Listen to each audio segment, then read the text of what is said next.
আগের এপিসোডে আলোচনা করেছিলাম এফআইআইরা চায়নার মার্কেটে কেন শিফট হলো। তাহলে কি এফআইআইরা আর ভারতীয় মার্কেটে আসবে না? তারা ভারতীয় মার্কেট কি আস্তে আস্তে কি ত্যাগ করে দিয়ে চলে যাচ্ছে? তা নয়। এফআইআই এর ভারতীয় মার্কেটে হোল্ডিং আছে 100 লাখ কোটি টাকা। মার্চ মাসের আজকে আমি ভিডিওটা করছি 20 তারিখে। হ্যাঁ, এখানে একটা সুন্দর ক্যান্ডেল তৈরি হয়েছে। এটা কিন্তু একটা ভালো সাইন দেখাচ্ছে আমাদের মার্কেটকে আগের আগে ইন ফিউচারে আবার নতুন একটা আমরা হাই হয়তো দেখতে পাবো।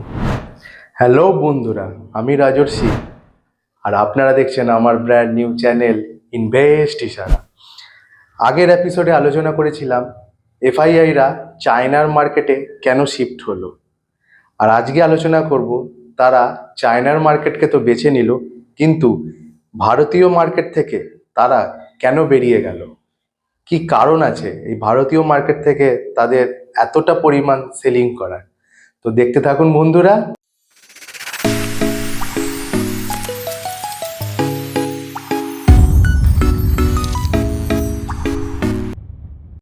এর প্রধান কারণ হলো ডলারের অ্যাপ্রিসিয়েশন আর রুপিসের ডেপ্রিসিয়েশন।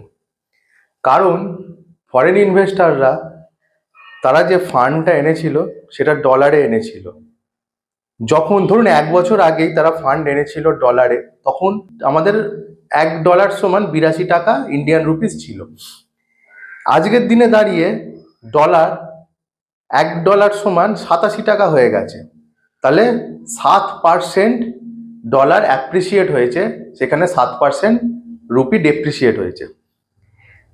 এবার ওরা দেখছে ক্রমশ রুপি উইক হচ্ছে আর ডলার মজবুত হচ্ছে, আর তাদের ইনভেস্টমেন্টটা তো রুপিতে আছে, যেহেতু ভারতীয় স্টক মার্কেটে তারা ইনভেস্ট করেছে সেটা তো রুপিতে আছে।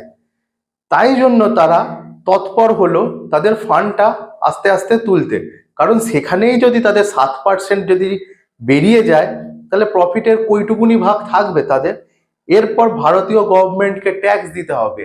আপনারা সবাই জানেন, যেটা যারা যারা স্টক মার্কেটে যুক্ত আছেন, এসটিটি আছে, এলটিটি আছে, এসব নানান ধরনের স্টক মার্কেটে ট্যাক্স আছে, সেগুলো তাদের পে করতে হবে। তাই জন্য তারা তৎপর হলো তাদের ফান্ড আস্তে আস্তে তুলতে। এটা প্রথম কারণ। দ্বিতীয় কারণ হলো মার্কেটে একটা উচ্ছ্বাসের সৃষ্টি।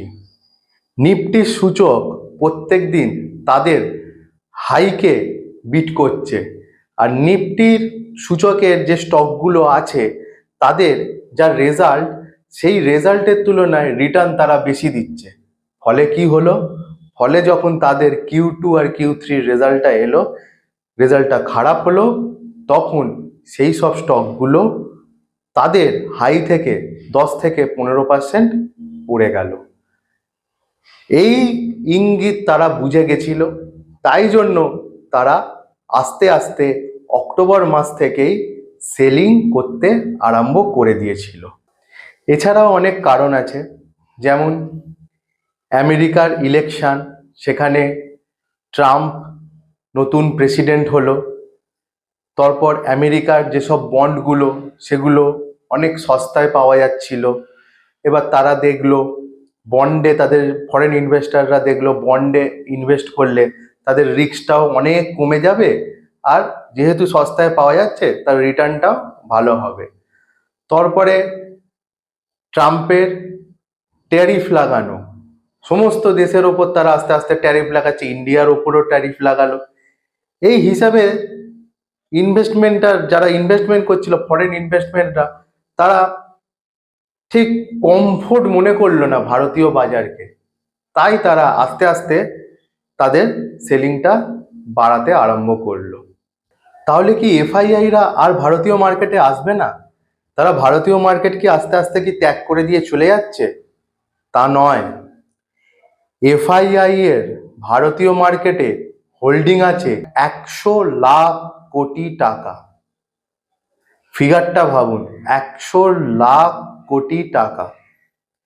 2014 সালে এফআইআই এর নিফটি সূচকের হোল্ডিং ছিল 22.65%, 2025 সালে নিফটি সূচকে এফআইআই এর হোল্ডিং 26%, মানে প্রায় 10 বছরে তারা তাদের হোল্ডিং 3.5% বাড়িয়েছে। তারা কমায়নি তাদের হোল্ডিং, উপরন্তু তারা গত 10 বছরে বাড়িয়েছে। তাদের 100 লাখ কোটির মাত্র 1% তারা সেল করেছে। দেখুন, আপনি যেরকম প্রফিট বুকিং করি স্টক মার্কেটে, এফআইআই তো স্টক মার্কেটে প্রফিট বুকিং করতে এসছে, তারাও প্রফিট বুকিং করছে। আবার ভারতীয় মার্কেটে আস্তে আস্তে ওরা অগ্রসর হবে, অগ্রসর হতে আরম্ভ করে দিয়েছে। মার্চ মাসের ডেটা অনুযায়ী এফআইআই এর বাইং কিন্তু ভারতীয় বাজারে বৃদ্ধি পেয়েছে। এর পরের ডিসকাশন আপনাদের সাথে স্ক্রিনে করব। এফআইআইরা যখন যখন ঝড়ের গতিতে ভারতীয় মার্কেট থেকে চলে গেছে, তখন ভারতীয় মার্কেটের কিরকম রিয়াকশন হয়েছিল, আর আজকে দাঁড়িয়ে এফআইআইরা এত সেলিং করলো, ভারতীয় মার্কেট কি রিয়াকশন দিয়েছে আসুন স্ক্রিনে দেখুন। এর আগে আমি বলেছিলাম এরকম ঝড়ের গতিতে এফআইআই মাল বেচে দিয়ে চলে গেছিল এবং ভারতীয় মার্কেট কিরমভাবে হুড়মুড়িয়ে পড়েছিল। দেখুন, 2008 সালে প্রায় 65%, 2020 সালে প্রায় 37%, আর এখন এফআইআই কত বেচে দিয়ে চলে গেল, ঝড়ের গতিতে সেলিং করলো, তাও ভারতীয় মার্কেট 16% পড়েছিল। এবার দেখব 2008 সালে এফআইআই ডেটাটা কি ছিল।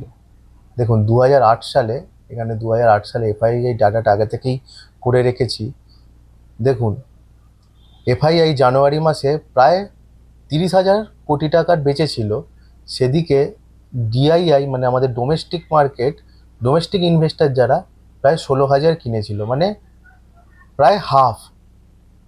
এফআইআই এর তুলনায় প্রায় হাফ ডিআইআই কিনেছিল। তারপরে ক্রমশ ওরা সেলিং করে গেছে। তবে আবার জুন মাসে 12,000, প্রায় 13,000 কোটি সেলিং করেছে। আবার সেপ্টেম্বরে প্রায় 12,000 কোটি, আবার অক্টোবরে প্রায় 15,000 কোটি সেলিং করে করে তারা মার্কেটকে একদম পুরো 65% ফেলে দিয়েছিল। প্রায় 65%, এই যে এখান থেকে প্রায় 65% তারা মার্কেট ফেলে দিয়েছিল। এবার 2019 সালে কি হলো, প্রায় 37% মার্কেট কারেকশন হলো। তখন কি ছিল এফআইআই ডাটা আমরা সবাই জানি। তখন কোভিডের মহামারী লেগেছিল, মার্চ মাস থেকে মার্কেট পড়তে আরম্ভ করেছিল। প্রায় জুন মাস ধরেই আমরা সেইটা দেখব, কারণ তারপরে কয়েকদিনের মধ্যে মার্কেট রিকভারিও করেছিল। এই কমাসে এফআইআই ডাটাটা দেখুন।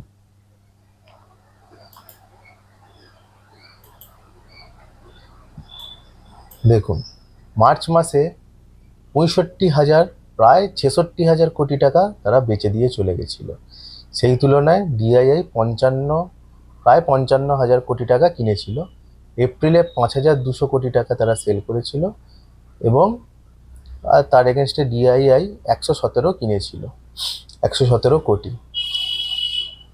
এই বেচাতেই মার্কেট প্রায় 37% কারেকশান এসে গেছিলো, 37% মার্কেটে। এইবার দেখুন, প্রায় 16% কারেকশান এসছে এবছর, যেটা অক্টোবর থেকে ফেব্রুয়ারি অবধি। তখন এফআইআই ডিআইআই এর ডেটাটা কি, এটা আমরা দেখি। এবছর এফআইআই কি করলো, কতটা বেঁচে গেল আমাদের মার্কেট থেকে। ফেব্রুয়ারি মাস অবধি ধরছি, দেখি। আচ্ছা, এটা 25 হবে। দেখুন, ঝড়ের গতিতে সেল করেছে 1,14,445, মানে প্রায় 1,15,000 কোটি টাকা সেল করেছে। তার এগেনস্টে ডিআইআই 1,07,000 কিনেছে। তারপরের মাসে দেখুন প্রায় 46,000, তারপরের মাসে প্রায় 17,000। কিন্তু ডিআইআই দেখুন 17,000 এখানে বিক্রি করেছে, তার ডবল ডিআইআই কিনে নিয়েছে। আবার এখানে জানুয়ারি মাসে 87,000 কোটি টাকা বিক্রি করেছে, প্রায় 87,000 ডিআইআইও কিনে নিয়েছে। আবার দেখুন ফেব্রুয়ারি মাসে প্রায় 59,000 কোটি টাকা তারা বিক্রি করেছে, ডিআইআই দেখুন প্রায় আবার 65,000 কিনে নিয়েছে। তা ডিআইআই আমাদের মার্কেটটাকে এই 6 মাস ধরে, ডিআইআই যা ডাটা, তারা আমাদের মার্কেটটাকে বাঁচিয়ে রেখেছে। ডিআইআই আমরা যারা রিটেল ইনভেস্টার, যারা ডোমেস্টিক মিউচুয়াল ফান্ডে যারা এসআইপি করি, ডোমেস্টিক মিউচুয়াল ফান্ড আছে যারা, সেই সব কোম্পানি, তারা আজকে তুলনামূলকভাবে এফআইআই যা ঝড়ের গতিতে সেলিং করেছে, সেই তুলনায় মার্কেট প্রায় 2008-এ যেরকম কারেকশান এসেছিল 65%, প্রায় সেরকমই চলে আসতো। কিন্তু এখানে কি আমাদের ভারতীয় ইনভেস্টার যারা, ভারতীয় মার্কেটে যারা রিটেলার, তারা কিন্তু বাঁচিয়ে দিয়েছে। ফলে আমাদের ভারতীয় মার্কেট কিন্তু এখন অনেক স্ট্রং, অনেক স্ট্রং। আর রিসেন্ট দেখুন, এই যে মার্চ মাসের ডাটা এটা, মার্চ মাসে দেখুন, মার্চ মাসে কিন্তু একটা সুন্দর একটা ক্যান্ডেল হয়েছে, সবুজ ক্যান্ডেল হয়েছে। জানি না এটা কতদিন থাকবে। মার্চ মাসের আজকে আমি ভিডিওটা করছি 20 তারিখে, হ্যাঁ, এখানে একটা সুন্দর ক্যান্ডেল তৈরি হয়েছে। এটা কিন্তু একটা ভালো সাইন দেখাচ্ছে আমাদের মার্কেটকে আগের, মানে আগে ইন ফিউচারে আবার নতুন একটা আমরা হাই হয়তো দেখতে পাবো। সুতরাং এখন ভয় পাওয়ার কোনো কারণ নেই। এফআইআই তারা যত ঝড়ের গতিতে সেলিং করেছে, ডিআইআই কিন্তু ঝড়ের গতিতে কিনে গেছে।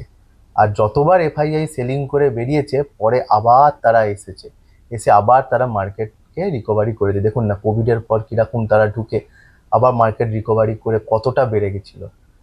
2008-এ আবার দেখুন, আবার রিকভারি করে আস্তে আস্তে আস্তে আস্তে মার্কেট আবার বেড়ে গেছিলো। সুতরাং এটা ভয় পাওয়ার কোনো কারণ নেই, মার্কেট ঠিক রিকভারি হয়ে যাবে। এফআইআইরা বেঁচে চলে গেলেও, আর তারা কতই বা বেচবে, তাদের তো একটা লিমিট আছে বেচা, তারা ঠিক আবার ভারতীয় বাজারে ফিরে আসবে। ভিডিওটা কেমন লাগলো? ভিডিওটা যদি আপনাদের ভালো লাগে তবে লাইক, শেয়ার, সাবস্ক্রাইব করবেন। যদি আপনার কাছে এই ভিডিওটা ইনফরমেটিভ লাগে তাহলে বন্ধুদের সাথে আপনারা ছড়িয়ে দেওয়ার জন্য প্লিজ শেয়ার বটনটা টিপবেন। নমস্কার বন্ধুরা, আর প্লিজ সাবস্ক্রাইব করবেন।